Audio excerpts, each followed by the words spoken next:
1930s. The complex covers about 413 acres and it's at its peak housed around 10,000 inmates, making it one of the world's largest correctional institutions.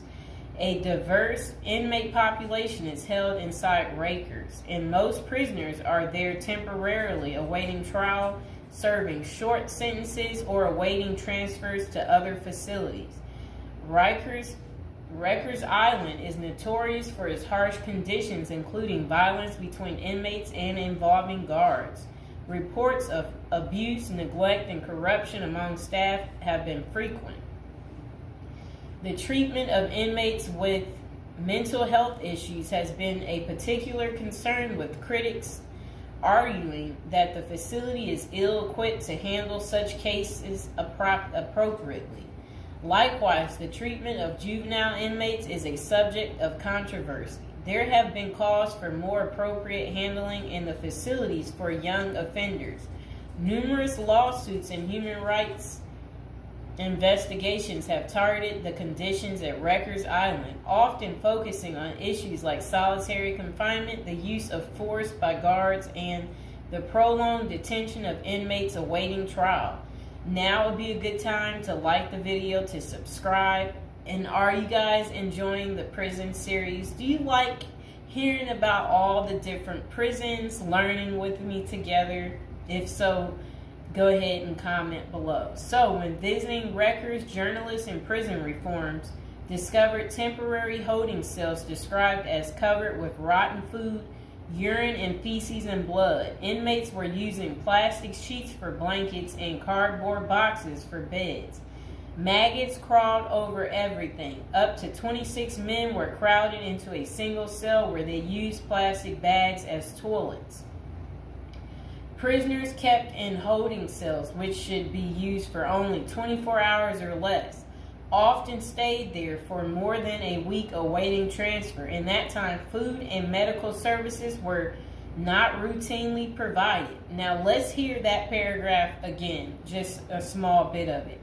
So, this was what journalists had noticed when visiting Rikers Island. The prison reformers discovered temporary holding cells described as covered with rotten food, urine, feces, and blood. Inmates were using plastic sheets for blankets and cardboard boxes for beds.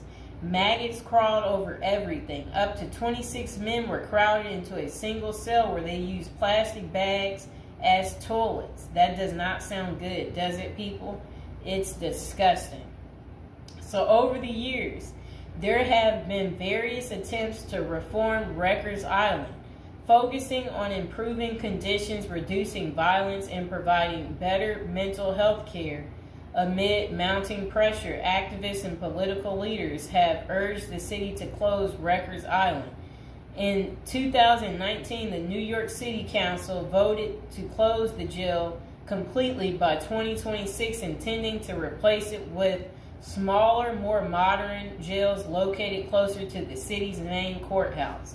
I hope you guys enjoyed the video. Please like, share, and subscribe.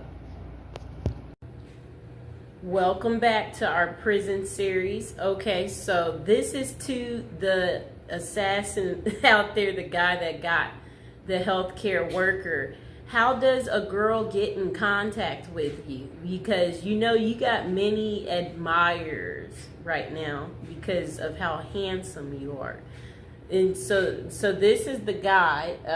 Oh, I'm getting off track. Welcome back to prison episode number 35.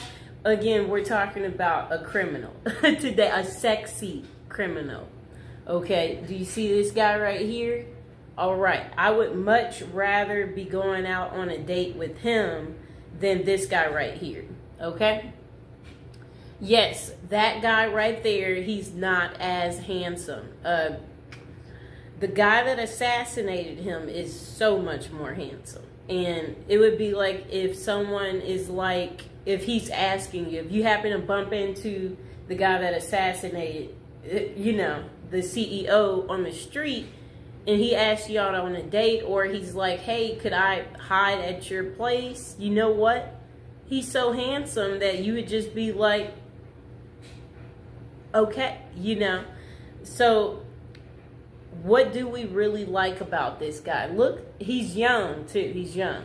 This guy, he's old and he's deceased. Okay, one's alive. That's what we like about that guy, and one's not. Okay, and the deceased stink. If we can be real about this situation, yes. So one is handsome,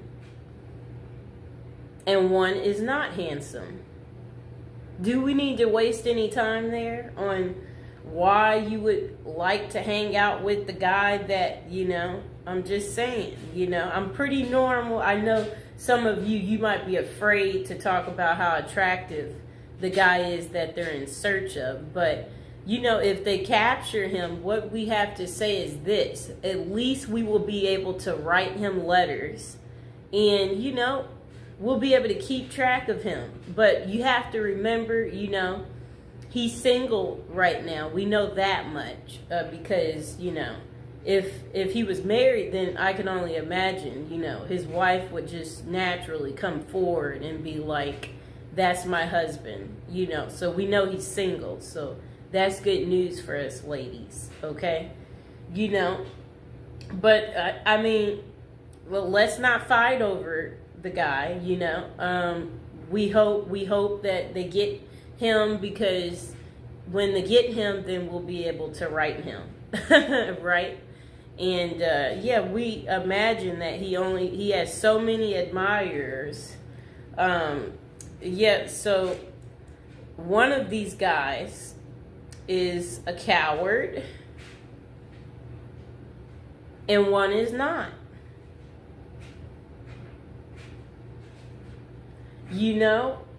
That's pretty much all I have to say about that. Now would be a good time to like the video, to subscribe.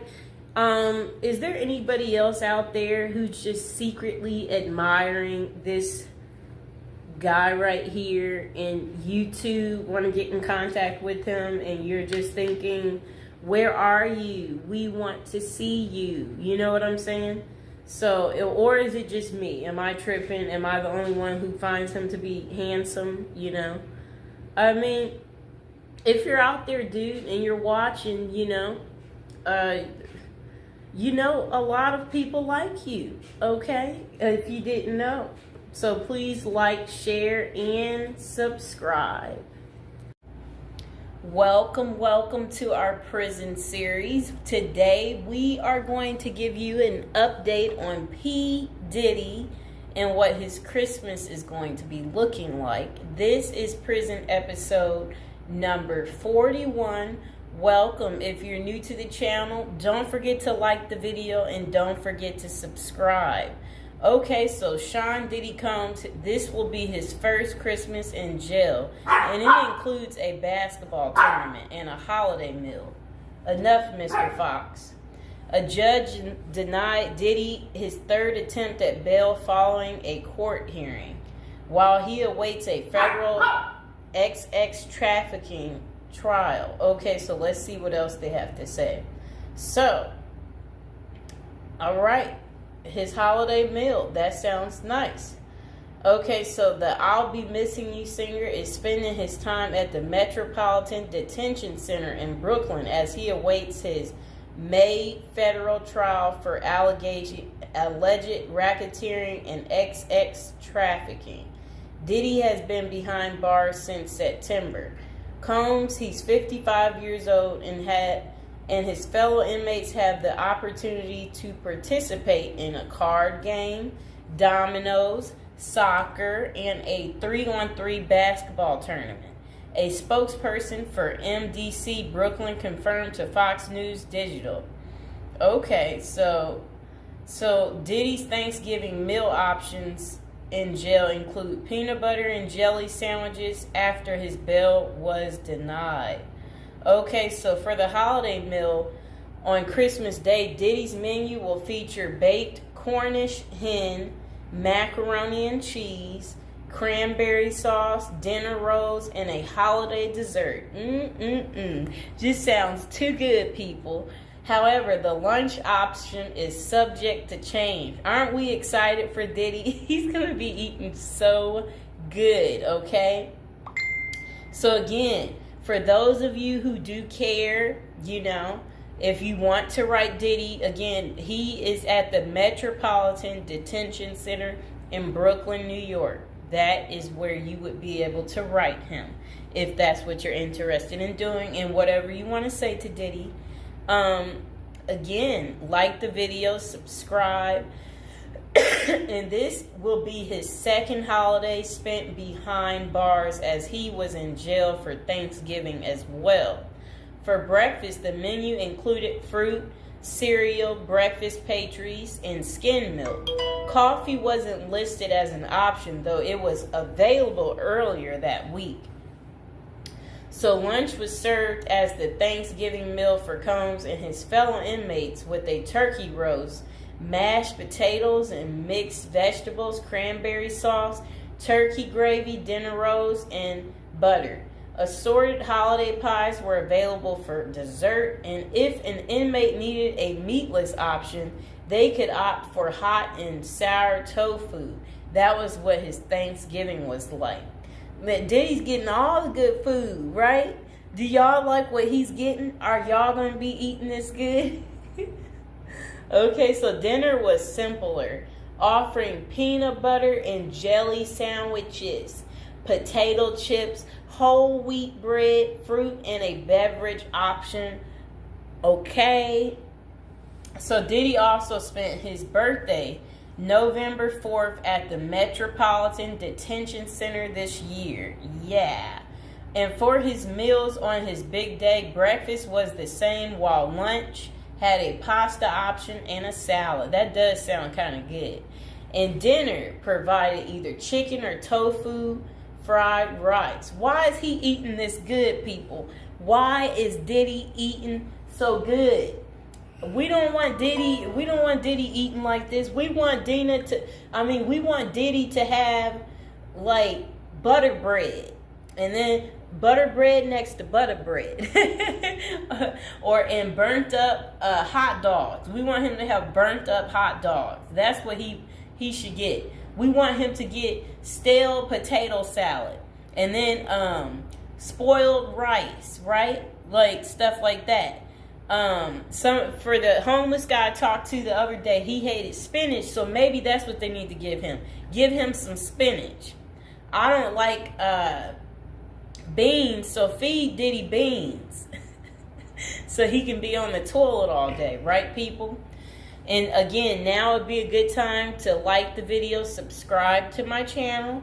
Okay, so Combs was charged with racketeering, conspiracy, and trafficking by force, fraud, and corrosion, and transportation to engage in prostitution in an indictment unsealed on September 17th. If found guilty, he may face a minimum of 15 years behind bars or a maximum sentence of life in prison.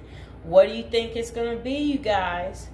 So, Sean Diddy Combs pleaded not guilty in September, and a judge set his trial date for May 5th. So mark the calendars, y'all, for May 5th so you can see what's going on with Diddy. Is he guilty? Is he not guilty? We're going to have to wait and see. So authorities say Combs ran a criminal enterprise through his businesses, including Bad Boy Entertainment, Combs Enterprises, and Combs Global, among others. He used firearms, threats of violence, verbal and emotional, physical, and lots of other abuse to fulfill his sexual desires, according to the unsealed indictment previously obtained by Fox News Digital. The disgraced music mogul has fought to be released from jail pending trial 3 times, and his most recent attempt, denied, was on November 27th. Diddy had offered up $50 million to wait for his trial from his home on Star Island, but prosecutors insisted that the musician was a threat to witnesses and victims. Okay? So I hope you guys understand why his bail kept being denied. So again, this is Diddy's first Christmas behind bars. How do you think he's taking it? Do you think he's made friends yet in prison? Do you think he's concerned about our friend Jay-Z, or do you think he doesn't care? Or do you think he's going to speak about something, letting us know what's really going on? So, I will see you guys next time. Please like, share, and subscribe. Welcome back to our prison series. We are on episode 40, people. We're getting up there. Okay, so what's Christmas Day like in a high security prison? And this is coming from someone that spent 21 years in prison. So, they said, of course, Christmas in prison isn't like Christmas out there in the real world. But at the end of the day, it's still Christmas, and the effort is made at some institutions to make inmates feel the holiday cheer. The person said during their 21 years of incarceration at 7 different federal facilities, they witnessed the whole spectrum in regards to what inmates and staff were willing to do during the holiday season. A lot of inmates didn't care. It was just another day on the calendar to them. They were more interested in gangs and drugs and politics and making moves. The same with the staff. Some correctional officers and administrative officials could care less. They were there to do a job, and Christmas didn't come into the equation. But Christmas in prison can be special if the staff and inmates cooperate to make it so. Prison life is bleak and stark. Even the hardcore convicts need a little Christmas spirit. It helps to lighten the mood, let everyone relax, and even put their guard down for a minute.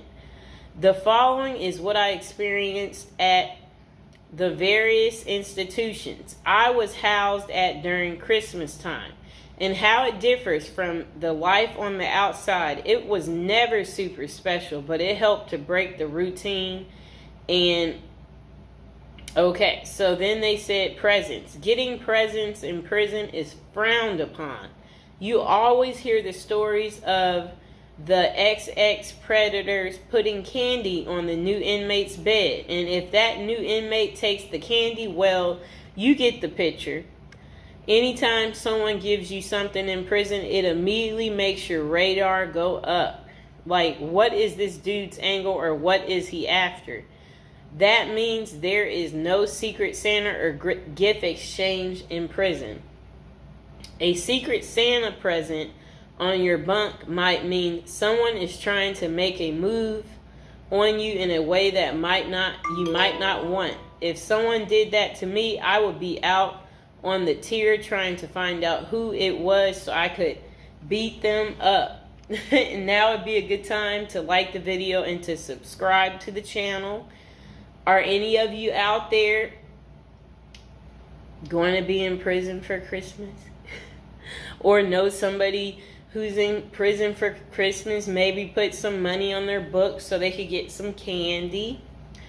Okay, but saying all that, the staff does give out Christmas bags every year, and that is a big event. It's a big bag of candy with Reese's peanut butter cups, Hershey's chocolate bars, honey buns, grandma's cookies, and much more. Yum. Honey buns, grandma's cookies. Okay, so a nice bag of exclusive items that you don't normally get. As soon as the staff gives out the bags and then unlock the doors, it is a pandemonium on the tiers as the block turns into the New York Stock Exchange. And everyone is bartering their items, trading them off and selling their bags. I've seen prisoners trade cigarettes and drugs for Christmas bags. Everything in prison, even Christmas bags, becomes currency. Wow, people. Okay, so relatives. The only time you see your relatives in prison is out on what prisoners call the dance floor, the visiting room. All bureaus of prison facilities have visited on Christmas and all the other holidays, but the visiting rooms have limited space, and it's not like everyone's relatives are coming to see them. Okay? Only the lucky few in prison get visits on Christmas. For most inmates, the only time they see their relatives at Christmas is when their family members are locked up with them.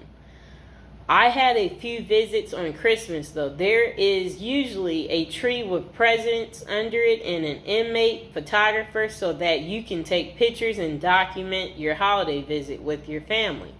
Deep in the neither world of corruption and violence. The only thing is that if you hit the visiting room at Christmas, then you usually miss the holiday meal.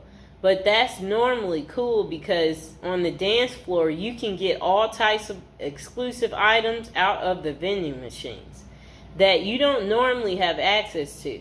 So it's a double bonus. You see your family and eat good, at least by prison standards. So then this person said, prison life is bleak and stark. Even hardcore convicts need a little Christmas spirit. And then the next person said, dinner. The Christmas meal is big. It's one of the only times of the year where the chow hall actually makes an effort to give you a decent meal. There will be corn, stuffing pie, and big Cornish hen. They fill your tray up to capacity and you are allowed your feast. Isn't that good? But the big feasting comes afterwards as the kitchen workers smuggle everything that isn't chained down back to the units.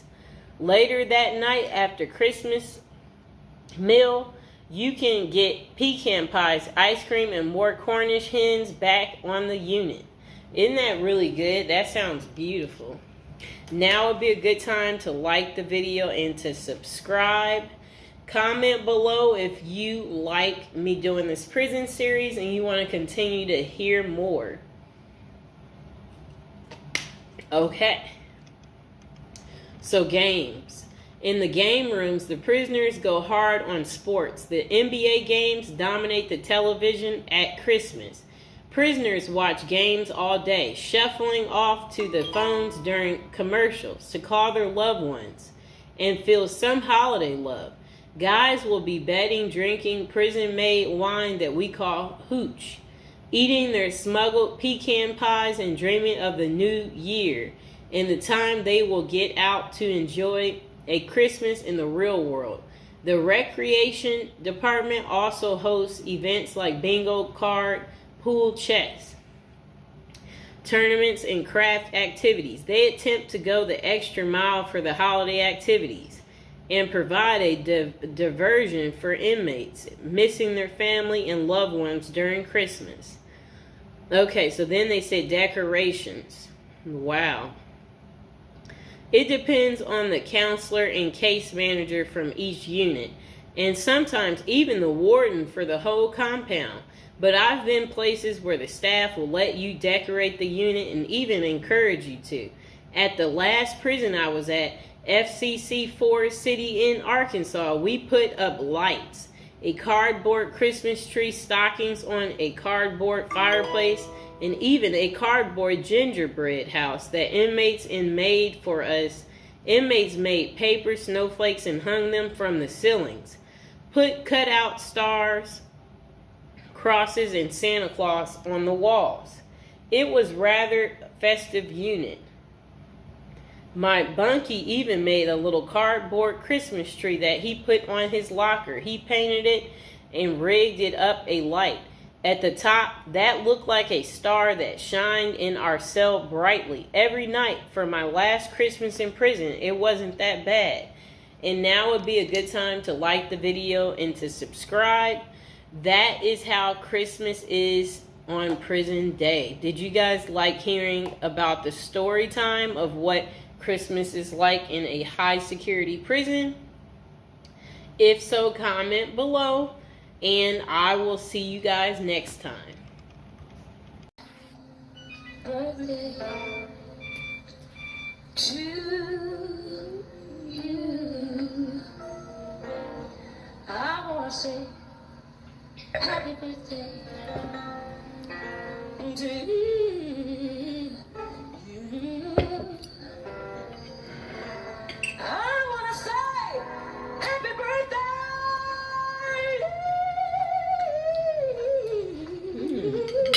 really good. Mr. Fox, have some of the birthday cake, Mr. Fox. Come here. He's going to have some cake. You got to share the cake with the fox. You're welcome, baby. Me and Mr. Fox, we want to both be famous together. More popularity. More famous than the previous year. This is our shine year.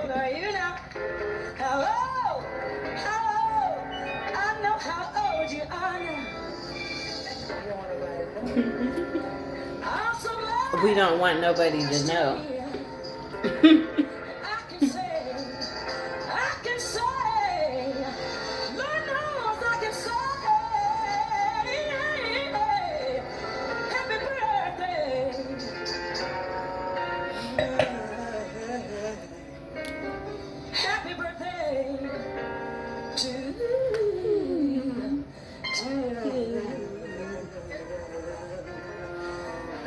Bye, people.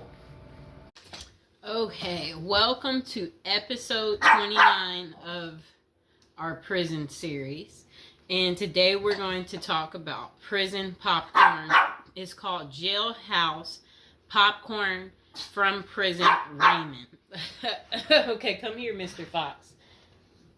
Jailhouse Popcorn from Prison Raymond adds intrigue to movie night by replacing traditional treats with surprisingly delicious movie snack made of Raymond. But the truly amazing part is the story behind the recipe and the terrifying off-screen drama that occurred during one particular prison movie night.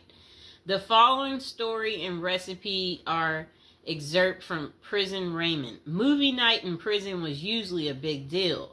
We didn't get to watch any new or R-rated movies, but they did bring a big old projector and showed movies on a huge screen in the chow hall. It kind of made it feel like you were actually at the movies.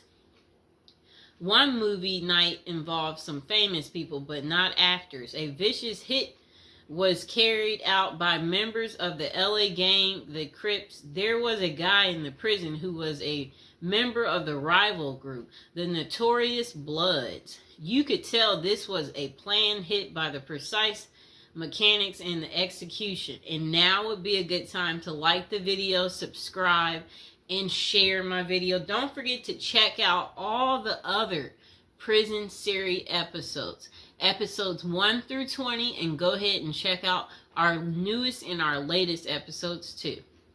Now let's get back to it. The projector was set up and the guys were in a pretty good mood, but just as the lights went out, the movie began. The soundtrack kicked in and got loud. That was the cue. Right next to me, there was a sudden movement, and I saw the guy I knew to be a Crip. But his hand over his blood's mouth was as he simultaneously sliced his neck with one smooth, quick motion. Before the lights came on, the assassin was out of the chow hall, nowhere to be seen. That night, nothing that happened on the screen matched the drama around us. Jailhouse popcorn. Here's the ingredients. 1 pack of chili flavor Raymond. Note, chili flavor Raymond is best for this recipe. Other flavors just don't do it. So Jailhouse popcorn ingredients. 1 pack of chili Raymond flavor. Note, chili Raymond flavor is the best for this recipe. Other flavors, they just don't do it. Okay, so the instructions. Crush the Raymond in the wrapper. So if you got Raymond noodles, you just bang it up, crush it up. Open the wrapper, one end only, and take out the seasoning packet. Take that out. Sprinkle the seasoning into the crushed Raymond. Close the bag and shake it until the seasoning is distributed. Okay, so this is what you do. The instructions to make Jailhouse popcorn. Instructions. Crush the Raymond in the wrapper. Then open the wrapper on one end only and take out the seasoning pack. Sprinkle the seasoning onto the crushed Raymond. Close the bag and shake it until the seasoning has distributed throughout all of the Raymond. And that pretty much is how you make Jailhouse popcorn. I hope you guys enjoyed the video. Please like, share, and subscribe. Okay, welcome back. We are on prison episode number 8. So today we'll be talking about how to prepare to go to prison if you know you're going. So, prison is all the rage in Hollywood. We've all seen Oz, the Shawshank Redemption, Orange is the New Black, and Con Air. Their creators got some of the facts right, but they don't tell you how to prepare for prison, do they? If you're going to prison, our goal is to help you in your preparation for incarceration journey. So that's what we want to talk about to help you out. And if you're interested in learning more about prison life and how to prepare, they said online they have a copy of a book. It's like a little pamphlet, Federal Prison Handbook. And if you guys really need it, go ahead and comment below. And while you're thinking about it, subscribe. And, I should be able to include some type of link below to hopefully help you. I hope I don't forget to put it down below. Or consider hiring Zukis Consulting Group to assist you in preparing for going to prison. Whether you will serve 6 months or 6 years, the tips discussed below will help you prepare for your time in prison. You can also book a free initial consultation to speak with a prison preparation coach today. For those with little experience with the criminal justice system, the notion of time behind bars can feel overwhelming. It can feel as though there is nowhere to turn, and any information you read online seems to contradict other information you've seen. We've included useful basic information below on preparing for prison to cut through all the misinformation. So they had created, it looks like a table of contents. So I'll read the table of contents. How to prepare for prison. Going to prison. Steps to successfully prepare for prison. Learn about federal prison. Federal prison facilities. Minimum security prisons, federal prison camps, low security prisons, medium security prisons, high security prisons, United States Penitentiary, USPS, administrative security prison, research your Pacific prison, arrival and personal property, money in prison, communication in prison, get in good physical shape. Get your affairs in order. Preparing your family for incarceration. Appointing a power of attorney. Designating your point of contact. Resolving your medical and dental issues. Creating a list of contact details. Authoritative information about going to prison. Life in federal prison. Stay out of prison politics. Keep yourself busy. Wow. Find purpose. Stay clean. Avoid discussing your charges. Learn the rules. Be polite and respectful. Have a good attitude. Don't struggle with how to prepare for going to prison. We're here to help. If only Diddy had this. Okay, so now let's get into how to prepare for prison. It's essential to prepare in advance if you have been convicted or pleaded guilty to a criminal offense and are waiting for sentencing. According to the United States Sentencing Commission, the average federal prison sentence imposed is approximately 147 months. That's a lot. Less than 20% of offenders serve a prison term below 5 years. This means no matter the nature of your offense, your confinement to federal prison will likely disrupt your normal life for a minimum of a couple of years. Essentially, adequate prison preparation eases the transition to your new life behind bars. It might not take away the hard realities that follow losing your freedom, but knowing what to expect and how to navigate your life inside the prison can be the difference between a smooth transition and a turbulent offset. Losing your freedom is hard enough, especially for your emotional and psychological well-being. Thus, managing any preventable hardships or mishaps can go a long way in promoting your mental health while serving your sentence. At Zeus Consulting Group, we help potential federal prisoners prepare for their incarceration by equipping them with information to navigate their life behind bars. Our criminal justice system largely fails to reform convicts. Hence, if you are keen on going through your sentence as smoothly and as quickly as possible and transitioning back to an active life afterward, we are here to assist you. If you get in touch with us immediately after your conviction, our team can offer expert coaching on making a favorable impression at sentencing to secure a more lenient judgment. In addition, we coach our clients on how to live a meaningful life during confinement by cultivating their abilities, keeping them out of trouble, and developing an excellent record. These are essential factors that can enhance your overall life in prison and improve your chances of serving a shorter sentence. Okay, now let's get to the part talking about going to prison, steps to successfully prepare for prison. At the Zeus Consulting Group, they walk through the various steps you need to take adequately to prepare for a smoother transition in your life in prison. Generally, criminal conviction comes with potentially life-changing consequences, and the period before incarceration is the hardest for most people and their families. We understand you may be stressed and anxious about what lies ahead. For this reason, we are committed to providing you with essential coaching that you can implement immediately to get you ready for custody. Let us take a look at some of these preparing for incarceration tips.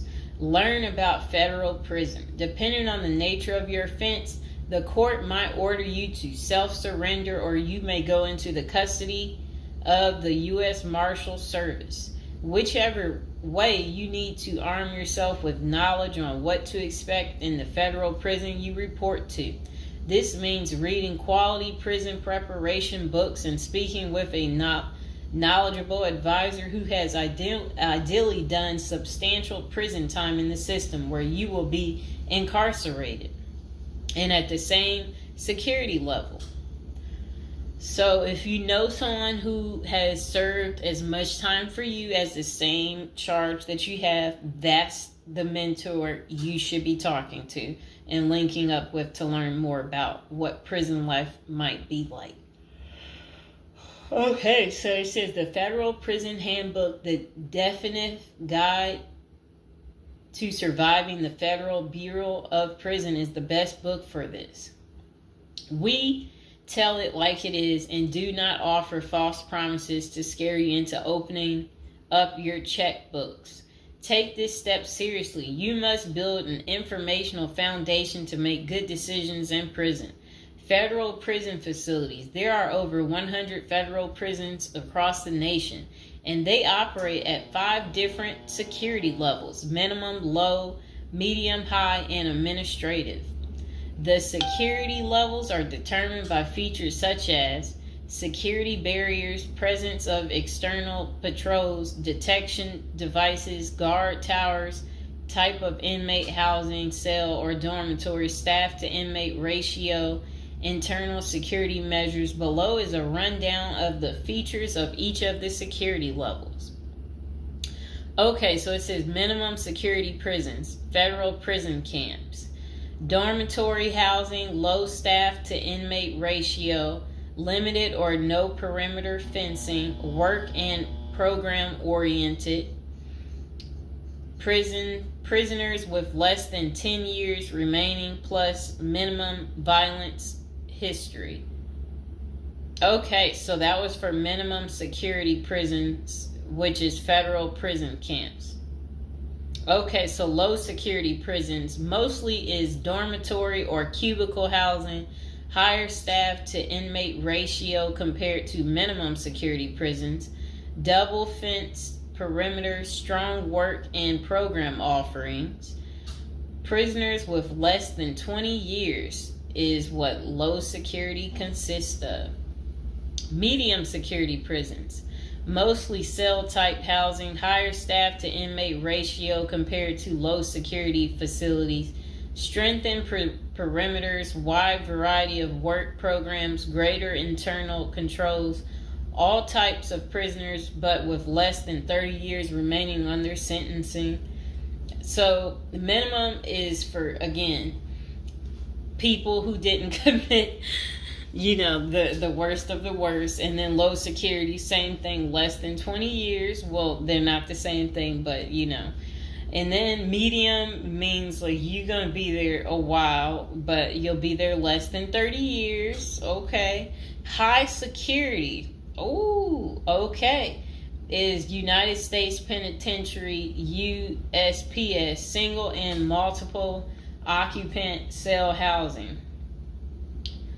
Highest staff to inmate ratio, highly secured perimeters, close control of inmate movement, all types of prisoners, but sex offenders and informants are highly likely to be victimized. Administrative security prisons. Administrative security federal prisons have special missions. For example, pretrial offender detention, treatment of seriously or chronically ill offenders, confinement of escape-prone, violent, or extremely dangerous inmates. So that's administrative security prisons. So, all right. Okay, so administrative facilities include federal medical centers, federal detention centers, the federal transfer centers, and others. Please see our Administrative Security Federal Prisons page for more information about these institutions. Operations and privileges such as leisure time vary widely at each security level. At the Zuskis Consulting Group, we can help you understand the implications of being held in any prison, regardless of the security level. But generally, through the Federal Bureau of Prisons, BOP, ultimately decides where to confine you. Your attorney may request your designation to a facility that best fits your needs. Okay, just a moment.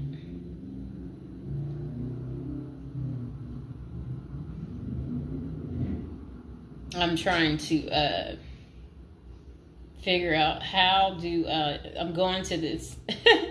Let's see.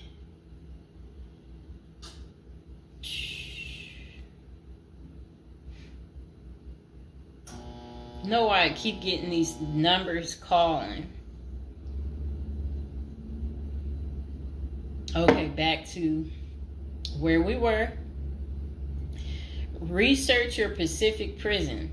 If you are ordered to surrender, go to our federal prison profile section and locate the Pacific profile of your upcoming prison.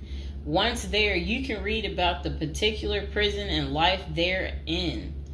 You can also download the prison's admission and orientation handbook and commissary forms. These will provide an overview of opportunities available at the prison and protocols for education, recreation, housing, health, psychology services, and more. This is a valuable Prison Pacific information that can be very helpful in your journey in preparing for incarceration.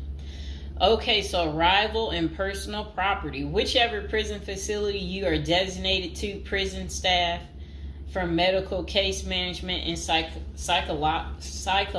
psychology services interview and screen you upon arrival.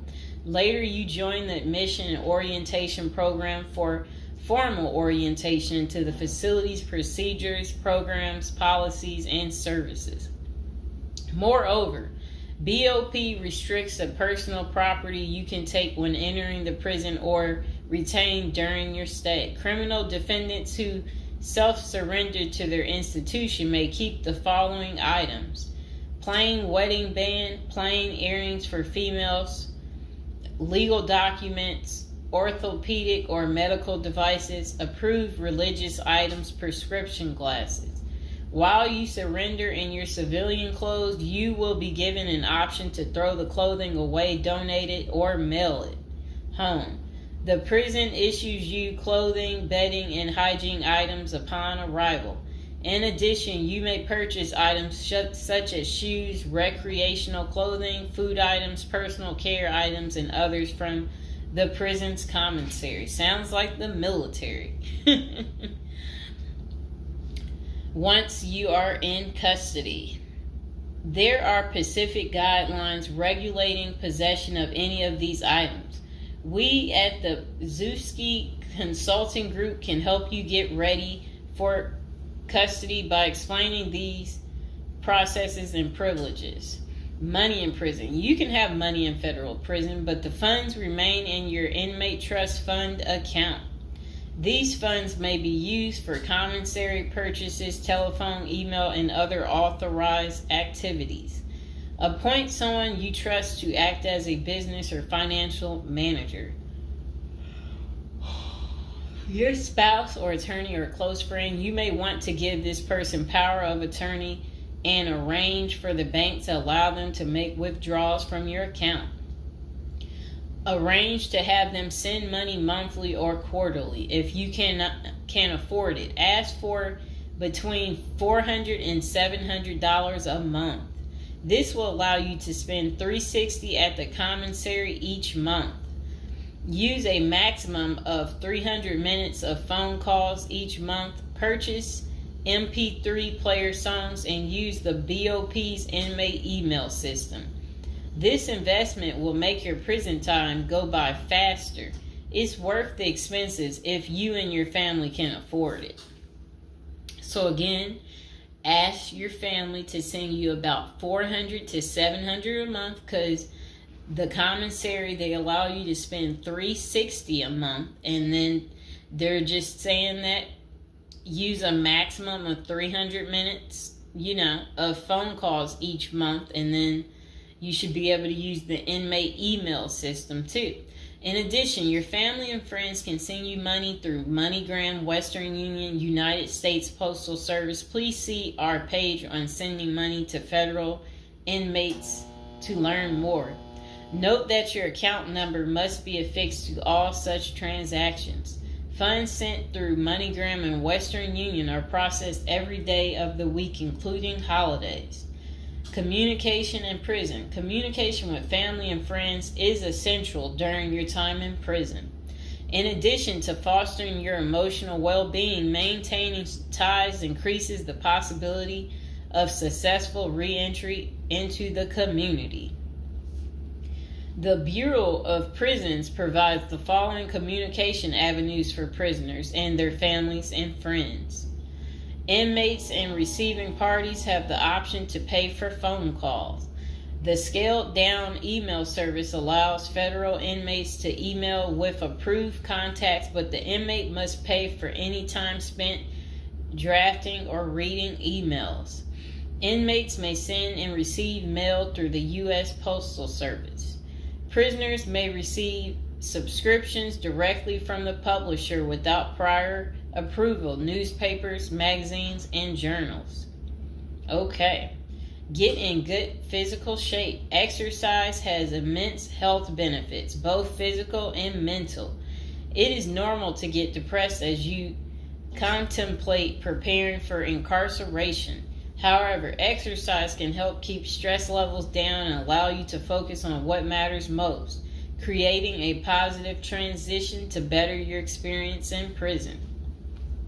You will have plenty of time in prison to develop good fitness. However, starting now is beneficial as you equally need your energy levels at peak as you rush against time to get your affairs in order. Moreover, if you end up confined, especially in a higher security facility, looking physically fit may play to your advantage, though you should purpose to stay out of all conflicts at all costs. There probably isn't any pressuring need to learn how to fight if you are housed at a camp. Minimum security. or low security federal prisons. But if you're headed to a higher security level, you may want to hire a personal trainer to become as fit as possible, even if that just means looking tough. So if you're at a higher security level, you might encounter more threats. That's what they want you to know. While we don't advocate employing violence, conflict avoidance is almost always the best answer in prison. It's not the worst idea to consider taking self-defense classes to learn how to protect yourself. This is essential piece of how to prepare for prison. Violence in prison is genuine concern, and people do get hurt. A fight is never a good idea, but you need to prepare in the event of everything going wrong and escalating into conflict. Get your affairs in order. Going to prison is the last thought on anyone's mind. Even when your case goes to trial, you always hope there's a chance of fighting the allegations and winning the case or earning a lenient sentence. That does not involve imprisonment. It is understandable if you are still in denial and hoping the case might turn out favorably. However, denial only works against you, as it may hinder you from taking advantage of the short time you have to get your affairs in order. Before losing your freedom, even if there is a slight chance of getting a lenient sentence, preparing for prison is essential if things don't go as expected. Some of the matters you need to take care of include preparing your family for incarceration. Your family will be devastated by the idea of you being locked up and the potential dangers it might subject you to. It may take a while before they come to terms with the likelihood of living without you. However, you need to sit down with them and discuss life without you. If you are the primary provider, you may need to organize how bills will be paid in your absence. This may even mean working at downsizing the family's lifestyle if there are not enough funds to maintain the same lifestyle. If you live alone, you need to make arrangements for your property so that debts do not accrue in your absence.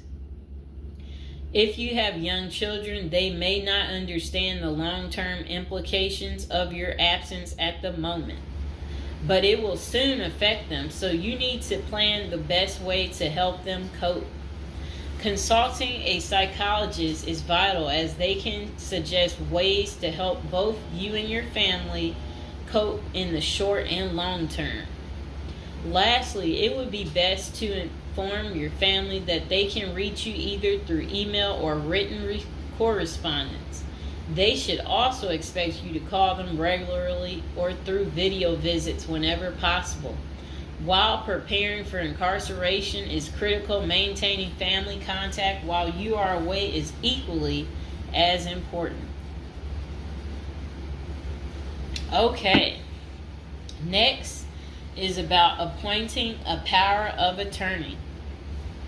Generally, a power of attorney grants another person the ability to control your affairs in your absence. This could be your spouse, parent, child, sibling, or trusted friend. If you appoint someone other than your spouse, you could grant the power to two people who should consult each other before making any decisions about your affairs. This may eliminate conflict and guarantee extra safeguards against misuse of the powers. As you do this, ensure you draft a financial plan on how the finances should be utilized while you are in prison. You may also want to create a rough budget of your financial needs in prison and coordinate how the money will be channeled to your commissary account. Designating your point of contact. Before surrendering to prison, ensure you identify a primary point of contact. This could be a family member or a close friend. We can work with this primary point of contact as questions or issues arise. Additionally, this person will be able to better advise your family and friends of your status, location, and information. Please note that prison staff seldomly release information to family members. For example, if your family calls your unit team seeking information about your status or healthcare matters, they will not release information. With this being said, we have our clients sign a release information authorization, thereby enabling prison staff to disclose information to our team members. Next says resolving your medical and dental issues. Medical and dental services are available in federal prisons. However, they may not match the standards of your current providers. Care is often substandard, slow, and usually not forthcoming. This is a crucial element in preparing for prison. You will do yourself a big favor by dealing with this now and not waiting until you are in prison. If you have pre-existing medical and dental issues, get an evaluation from your doctor before surrendering. Likewise, it can be a very good idea to update your glass prescriptions and resolve any dental matters before surrendering. It can also be helpful to obtain complete copy of your medical records from your doctor. If you take any prescription medications, ask your doctor to draft a letter explaining what the medications are, and what underlying conditions they treat. While you can submit these documents to your prison's health service upon arrival, our team can also use these in cases of prison staff not adequately treating medical conditions. In these cases, it is critical that we have underlying documentation, as this helps us motivate prison healthcare staff. Creating a list of contact information. Before going to prison, prepare a list with contact numbers, mailing addresses, email addresses for all the people you may need to contact during your confinement. This way, you will not get stranded whenever you want to contact a particular person. Additionally, try to fit this contact list on one double-sided page. Many receiving and discharge officers will allow self-surrendering inmates to retain this page. If not, we also recommend our clients provide us with a copy of their contact list. We overnight this contact list to our clients on the day of their arrival. Authoritative information about going to prison. In the past, people used to go to prison utterly oblivious of what lays ahead and would endure untold hardships before they adjusted to their new life. This is not the case today. There are dozens of books, guides, and other programs that help defendants prepare for their life behind bars. While we cannot attest to other firms, books, or products, our team regularly assists clients preparing for prison. Here are a few of our book offerings: Prison Education Guide, Federal Prison Handbook, Directory of Federal Prisons. While waiting for your sentencing or self-surrender date, ensure you gather as much information as possible to enlighten yourself. Most prison preparation resources are written or produced by ex-convicts who have served long sentences in federal prisons, or experts who have worked closely with the inmates and are familiar with the criminal justice system. Researching widely and reading available credit resources can be an eye-opener, enabling you to adjust to your new life quicker. Aside from reading prison preparation books and guides, you may also seek out prison consultants to answer your questions and provide insights on the ins and outs of prison. For instance, at Zeus Consulting Group, we help criminal defendants develop strategies to prepare for prison and successfully reintegrate into society. Our objective is to help you develop an informational foundation to make good decisions once in custody. Life in federal prison. Before commencing your federal prison sentence, you need to know how to prepare for federal prison with a survival guide and tricks. Assuming you have gathered as much information as possible about what your life in prison will be like, here are some tips to enhance your experience. Stay out of prison politics. You do not have the liberty to choose your neighbors in prison. You meet people from different backgrounds, some possessing extreme opposite personalities, ideologies, and outlooks on life. Despite the sharp differences, you may have to share the same facility for years. In ideal circumstances, people should embrace diversity, but not so in prison. Conflict of interest and prison politics are the order of the day. However, it helps by maintaining a low profile throughout your stay. Otherwise, if you indulge in politics and things turn ugly, it may compromise your chances of coming out unscathed. Keep yourself busy. Federal prisons require medically able inmates to work. As soon as you arrive, ensure you find a job that you will enjoy. If you don't obtain a job on your own, prison officials will assign you a work detail. We advise our clients against this approach since it often means working long hours in the kitchen. Some examples of the positions you may want to consider include plumber, inmate orderly, food service, warehouse, groundskeeper, painters. While some of these prison jobs require long hours, others are no-show jobs where you sign your name on a sheet and leave. While federal prisoners are paid for their work, wages tend to be meager.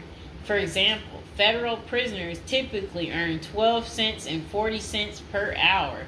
These funds are deposited into your commissary account, which you use to buy personal items. I'll repeat that again. Oh, sit down, Mr. Fox. Sit down. Sit down, baby. Prisoners typically earn 12 cents and 14 cents per hour. Okay. Okay, that's crazy. So when in prison, find purpose. A period of incarceration equals a lot of available time on your hands, which can be positive or negative. It's your choice. Many positive activities in prison can help you find purpose in life, even help you improve your circumstances upon arriving.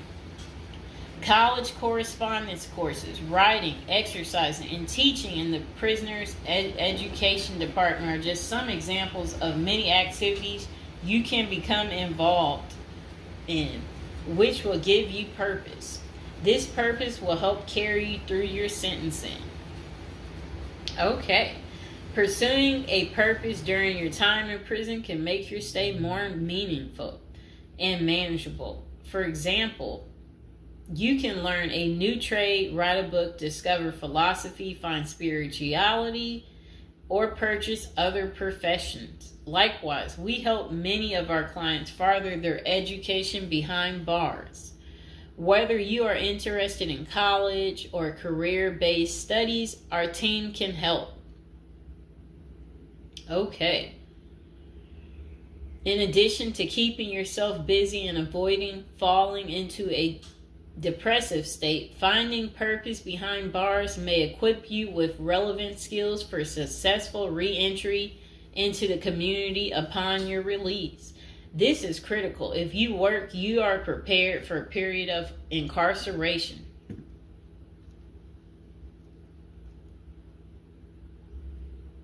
So, yes, that's very critical. Thinking through potential activities is a critical step in figuring out how to prepare yourself for jail. How you find purpose is up to you. One of our clients, a doctor before his incarceration, spent his time helping those who need physical therapy. Find something that works for you. It is a good idea to put a plan in place so you can focus on the day of release from the time you enter. Avoid discussing your charges. When first entering prison, many inmates receive the prison 411, Other inmates want to know who you are, your criminal charges, your sentencing, and other relevant information. Whether someone tries to bully this information out of you or a friend in prison asks, do not fall into the temptation to disclose your case details. Many things can go wrong if you do so. For instance, a fellow prisoner could make a deal to serve less time in exchange for the information, especially if the details are incriminating. Also, the nature of your crime might cause you to be victimized, especially for sexual-related charges. Please contact us at the Zeus Consulting Group if you are concerned about these types of disclosures. We help clients charged with all manner of criminal offenses develop a strategy for addressing these sensitive matters. This is especially important for clients charged with sexual offenses or who have testified against others for a sentence reduction. Stay clean. However tempting the ideal of using drugs in prison may be, you should steer clear of them. This is a key area for in-prison conflict among fellow inmates. Likewise, inmates caught drinking alcohol or using drugs are often severely sanctioned. While this can be an appealing avoidance avenue, especially when struggling with depression, this is not the answer. Our team can help you develop better coping mechanisms. No matter how deep you descend, keep in mind that drugs are not the solution. If anything, they are likely to aggravate your mental condition. Always remember there are far better coping methods such as remaining physically active, finding purpose, keeping in touch with family and friends, if possible, and seeking professional counseling. Moreover, no matter how smart you are in concealing drugs, it is only a matter of time before the guards catch you. And when that happens, it may spoil your efforts of maintaining a clean record and dash any hopes you may have for an early release. Getting addicted also raises the chances of being indebted in other prisoners, bringing you into deep trouble and potentially making your life in prison intolerable. Learn the rules. Ignorance is no defense for prison rules, for prison rule violations.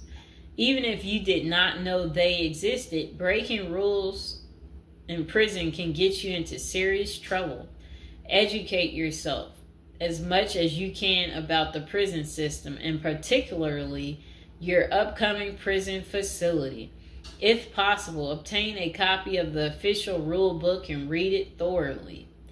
And note, the team at the Zeus Consulting Group regularly defends clients in prison disciplinary hearings. Our team can research the underlying incident, draft a statement for you to issue to the disciplinary, and manage all internal appeals challenging a conviction. Then it says, be polite and respectful. Prison staff is often overworked and inmates tend to be depressed or otherwise dealing with personal issues. Since serving time in prison is often unpleasant, practicing active conflict resolution techniques is important. Tempers are likely to flare quickly, and you do not want to step on anyone's toes. As a general rule, being polite and respectful is the best way to survive in prison, while reducing headaches and other interpersonal conflicts. Even when a staff member is unreasonably demanding, avoid engaging in actions that might make them feel challenged. Being polite and respectful can go a long way to making your time more manageable. Next thing is to have the right attitude. The moment you enter prison, your life takes a turn. You might lose friends, family outside of prison. Even those you did not expect to abandon you may just do that.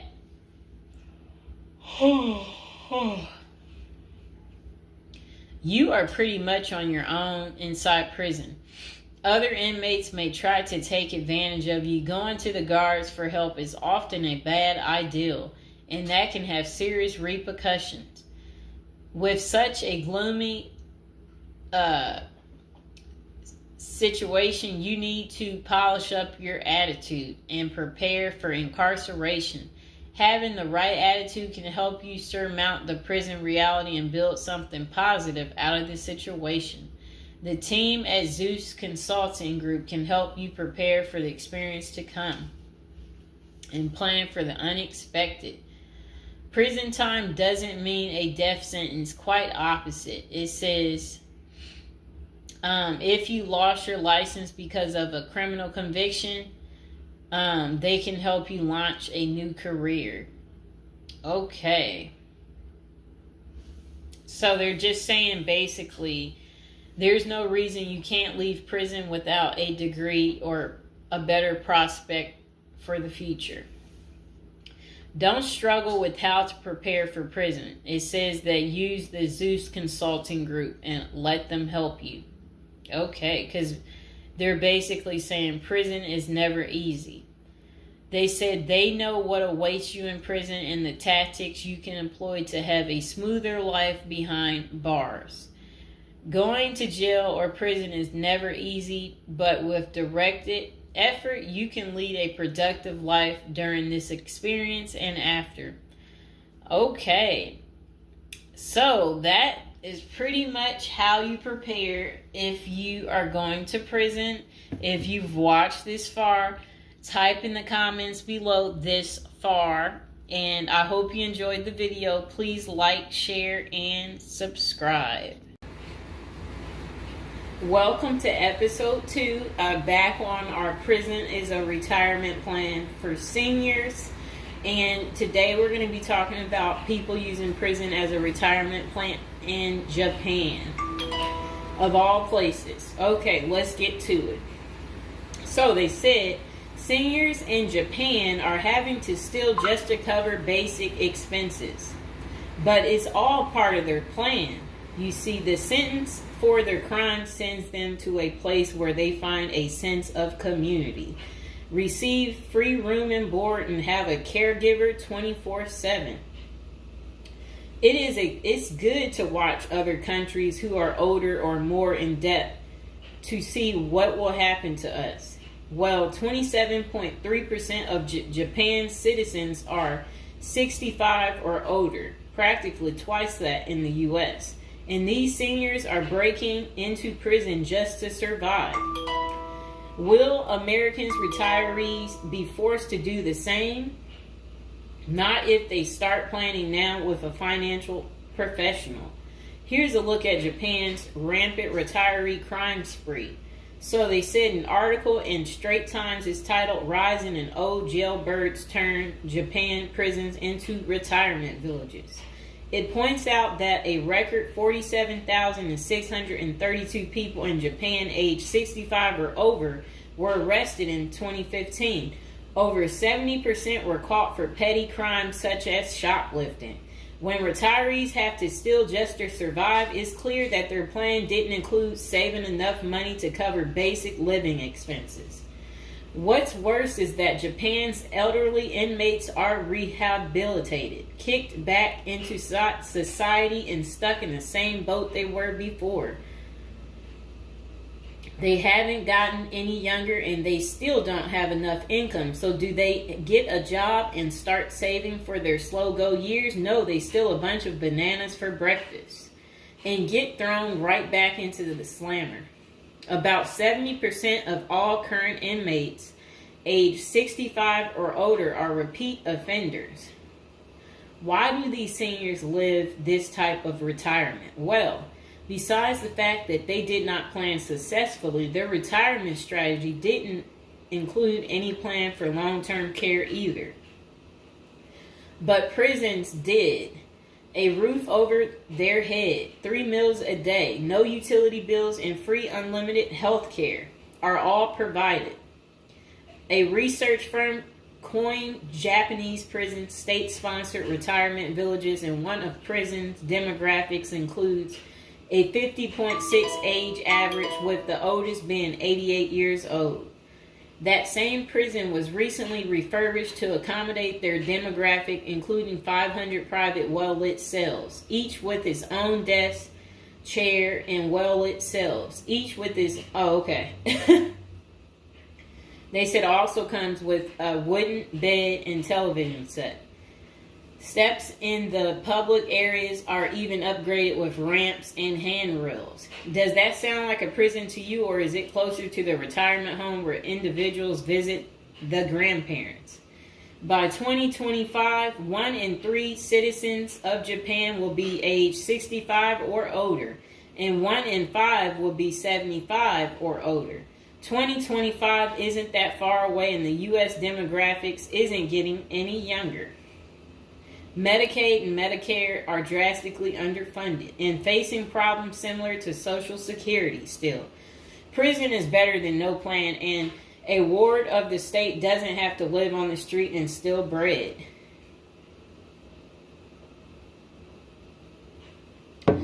Okay, so that was pretty much the end of that. Do you guys feel sorry for them? Do you agree with it? Is this still your plan, your retirement plan, since you didn't plan? Or is it your backup plan? Is your plan A, plan B, plan C? Well, we will do another video about this coming up. Just be patient, and we will get to it, and we will find out if prison is going to continue to be the perfect place for you to retire. And again, if you're watching from prison or you were recently in prison, don't be afraid to like the video, subscribe, and comment below. Bye. Hello, welcome to our first episode. We're going to do a little storytelling about, prison, different subjects every day. Okay. So now we're going to be talking about people using prison as a retirement plan. It's a little odd, right? I mean, but the previous day I was doing videos on like retirement type of situations for people, and I was so shocked. So people were like, they ran out of money, and then they were like basically saying that their retirement plan, since they have no money, is to commit a crime so they can try to figure out how to pay. So because they said they can't keep paying anymore because basically they don't have enough money and they didn't make the right choices when they were younger. Okay, so let's get into people's opinions online talking about prison as a retirement plan. Okay, so this person said, hypothetically speaking, of course. That said, I think prison as a retirement plan might be sound. 3 square meals, climate control, a bed and medical care, a decent library, assuming hardened criminals don't mess with the old guy, and relatively quiet time to read or write. Interesting. I think you could shop prison systems like you would a retirement home and commit the crime in the appropriate manner. Then this person said, help me understand how prison would be worse than a retirement home or sitting in front of a TV. And they're trying to say, yeah, prison doesn't have the costs. And here's Mr. Fox making his appearance like he usually does. You no longer have to pay taxes or have any costs associated with retirement. You can be completely reckless and not save up money to support yourself in old age, and you can enjoy life now. If you are lucky, you can work in the hobby shop all day making license plates. You can be terrible at that and still get food. You don't have to listen to an old lady nag every day before you argue that you won't be able to visit your kids. How many old people wait hopelessly for visits that never come? Card games in the yard, puzzles, crafts. You might even be able to paint or play music. I bet you could even find a personal trainer to keep your fitness up. There is always the outside chance you can get away with the crime and extend your reckless spending until you finally get caught. This could be the Gen X answer to the Social Security crash. Oh, I like what they're saying because, they try to say Social Security will be gone for us once we reach a certain age. And I believe them. Because plus, we constantly hear about them talking about they're going to get rid of Social Security. So, might be true. So we got to plan ahead, right, you guys? So maybe I should take up tattoo artists as a hobby to prepare so I can get some extra smokes and a serving of Jell-O. Now, what crime do you commit and at what age? Embezzlement seems a solid choice, but I think you might need a life sentence to make this work. And then it says that it would be messed up to get kicked out of prison. Seriously, not serious.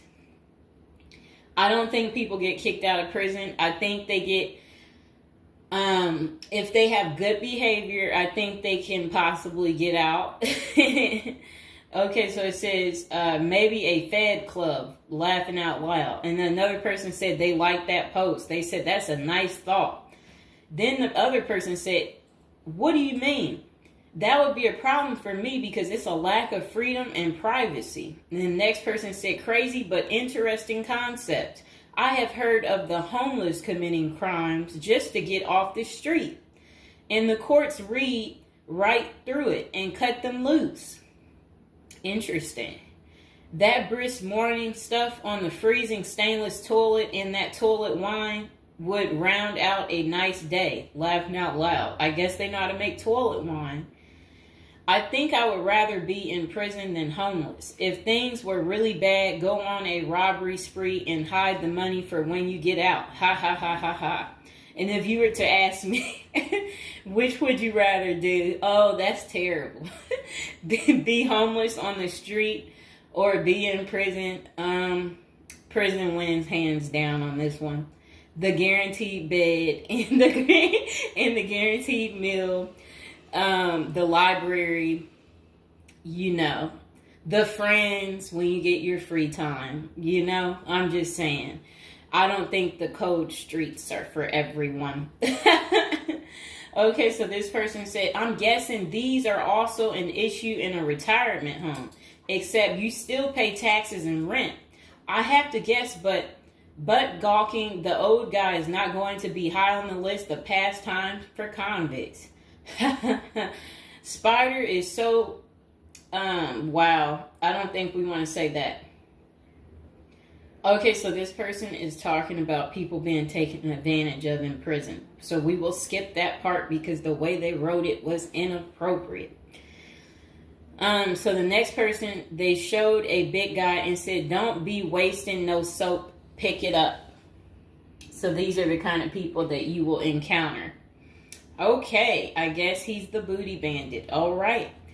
To expand upon this, I would fly to Sweden and then do something at the bank I saw. You know what they was talking about. I saw a documentary on the Swedish prison system. It looked nicer than many retirement homes, laughing out loud. Then this person said, is this like a shining moment like Johnny in the Mountains, laughing out loud? This person said, I'd retire to a dirt cheap third world location before intentionally going to prison. This person said, I was just thinking that maybe I could piece together a few of my old friends and we could have a crew. Then we all go in together. Book club, card games, and coffee every morning. The crime is going to have to be digital because I'm not thinking in my old age I will be agile enough to carry a lot of loot. And then this person said, isn't that tax evasion, white collar crimes, and a pot grower? Heard they have a sweat lodge and tennis courts. I don't know where they have that. Okay, so we had another person talk about how much they love women. So yeah, they said they don't intend on going. Okay, just a moment. I'm gonna get my water.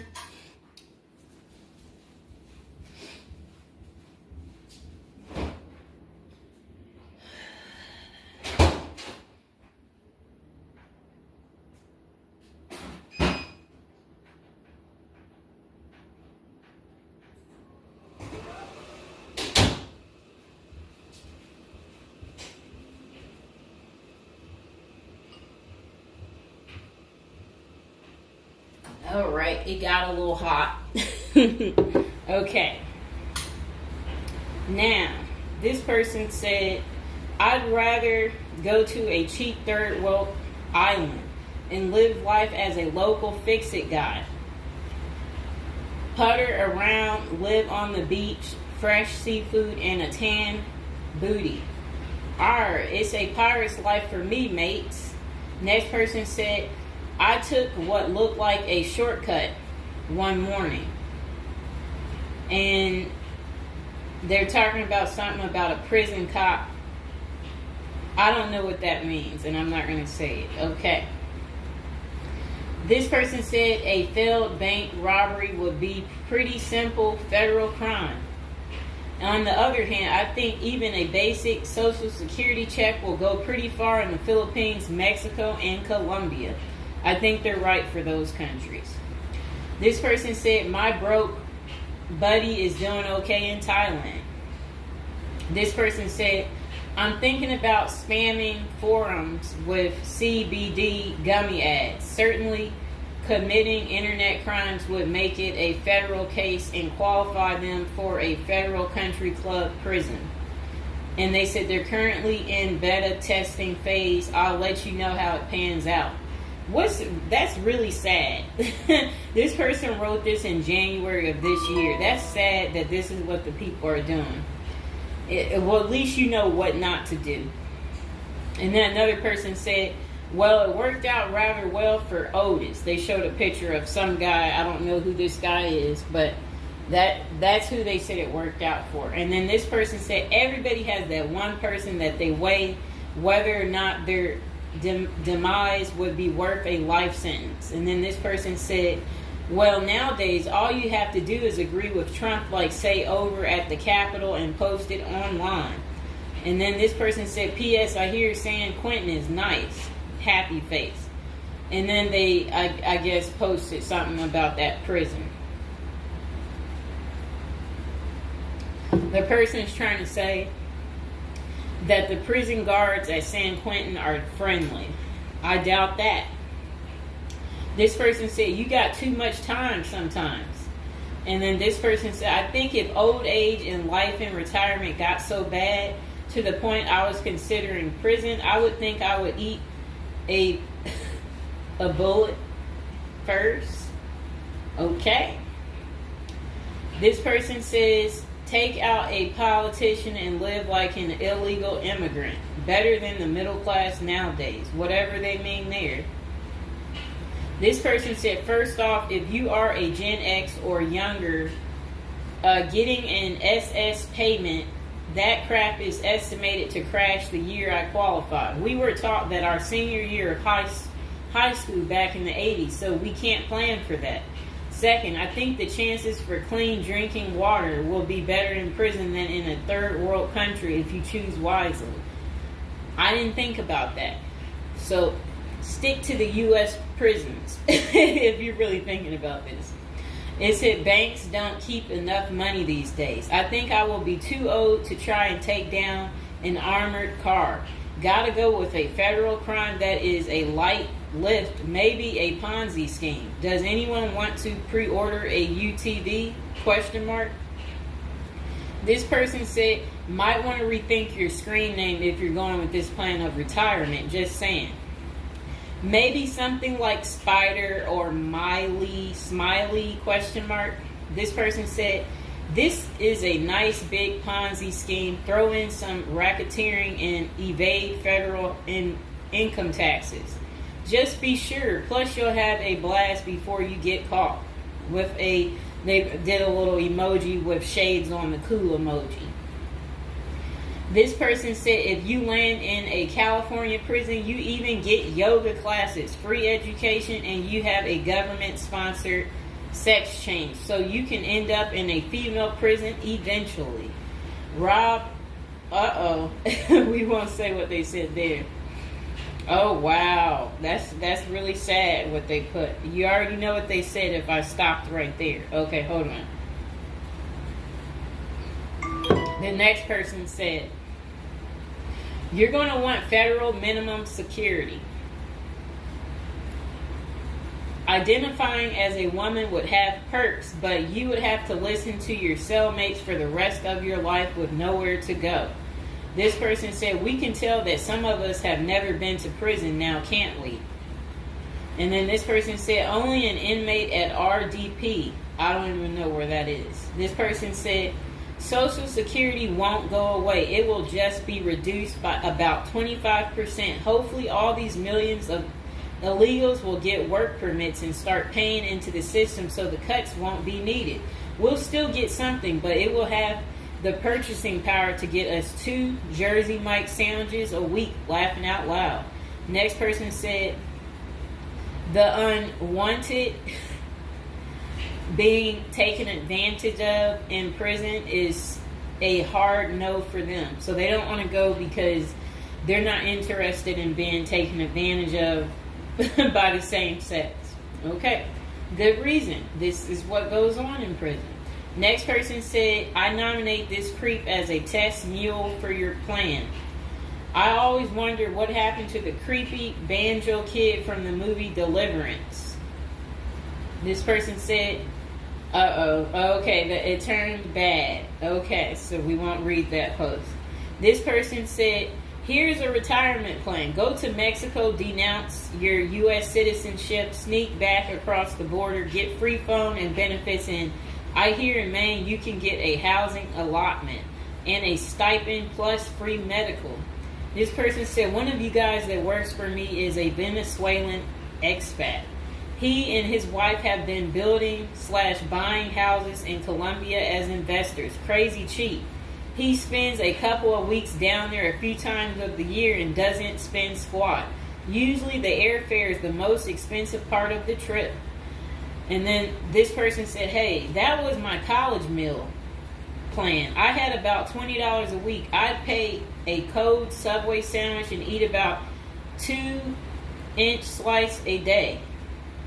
And then store the rest in the fridge. And this person said, I have one list that has 2 people on it and another is a page long, whatever they mean there. This person said, only one problem is that Social Security was put in the public fund illegally, so it can never actually run out of money. Of course, no politician wants you to know that.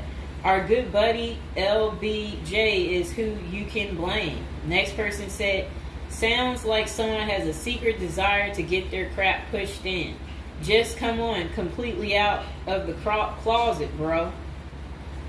This person said, I worked in that prison. Numerous others as well. There are no tennis courts. Myself and crew were with general population. Inmates actually were on my crew as well.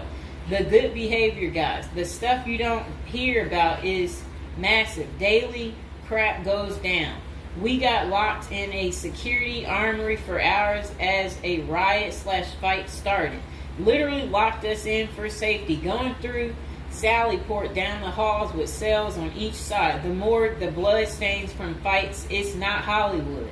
The most scary individuals are actually the guards. A few can be normal or 2 civilians working inside.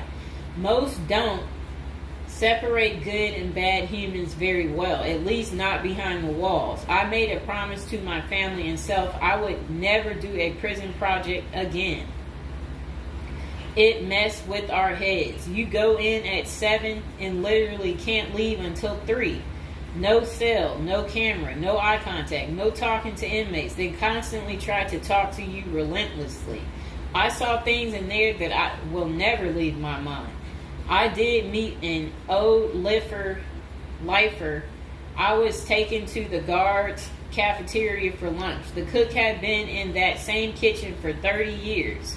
He was a pretty friendly old guy. He knew he had it good, but hadn't been out of the walls for over 40 years. I have many, many stories, but I don't tell many, especially on social media. Really, it's not worth the risk of telling. The women prison in downtown San Diego is really crazy scary. Many don't know right in the downtown is a maximum prison operated by one of the big business operations. Okay. Series not seriously a good topic. Okay. And we have one more person telling us something. Years ago, I was at my buddy's house. His older brother had just got out of prison. I didn't even know he had an older brother and no clue what he was in for. I remember he couldn't settle down at all, just hanging around in the garage. He couldn't stand still. And it was almost like he was looking to get in trouble. One Friday after work, I swung by to see what was up. The boys were hanging out in the garage, drinking beers. Steve was getting all irritated about something again. Basically nothing. And then out of nowhere, he blurts out, "I ain't afraid to go back. I'm just a punk in a bunk." That's really funny. I got out of there. Too much of a scene. Okay. This person said they still think prison's a retirement plan. This person said, yeah, big perks. You'll also get, as Jim Jeffrey says, and yeah, so, all right, so that's the end. I couldn't say what this person said because it was very inappropriate. So that's the end of episode 1 for prison as a retirement plan.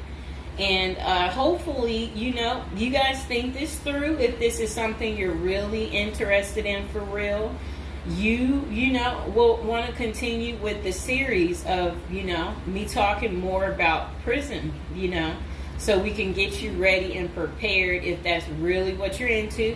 If any of you out there are watching from prison, we would love for you to like the video, subscribe, comment below.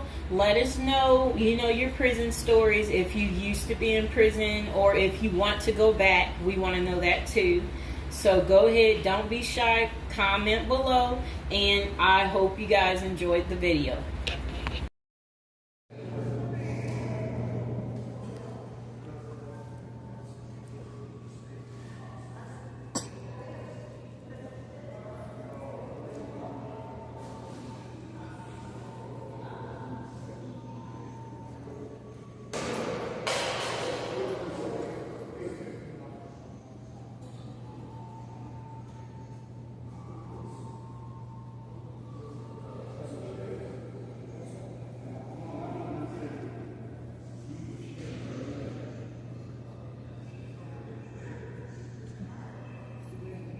The hand.